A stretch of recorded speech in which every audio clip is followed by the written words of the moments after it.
لا ده هي تمشي، مش هتمشي يا فندم كده، مش هتمشي كده. ما عنديش تأمين على الدايري، ما عنديش تأمين على المحور، ما عنديش تأمين بالصورة الكافية في بعض الشوارع المهمة، الكاميرات مش شغالة. وقلنا موضوع الكاميرات ده وموضوع تافه ملوش أي لازمة.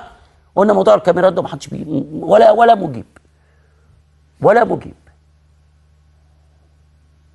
فالكهرباء بقى، الداخلية، مدينة الإنتاج الإعلامي، أي حاجة من الحاجات دي.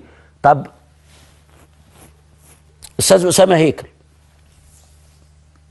أنا بخش من أحد البوابات، بيجيبوا لي بتاع كده مراية بعصاية كده، بيحطها تحت العربية.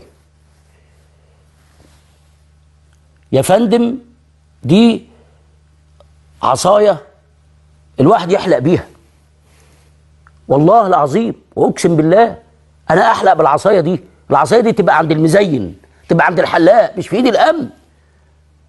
دي مرايه يا فندم، مرايه جايبها كده ومركبها بايده، بيحطها تحت، مش بتزمر ولا بتنفخ ولا بتعمل اي حاجه. دي مرايه بس بتشوف العربيه كده من تحت فيها ايه، وبيبص. والله مش بيبص من ناحيه واحده كده. هو معذور. قلت له كذا مره يا عم فلان، هو انتوا ليه كده؟ قالوا احنا يعني معانا امكانيات وما عملناش.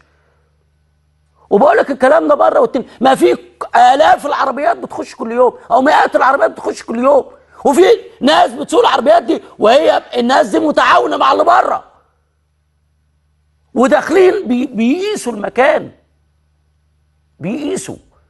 يعني انا احجم، مش هسيب كده وبعدين اقول يا ريت اللي جرى ما كان. يا نهار اسود، هم دخلوا المدينه. يا فندم بالطريقه دي يخشوا المدينه، ده هيبرطعوا جوه المدينه.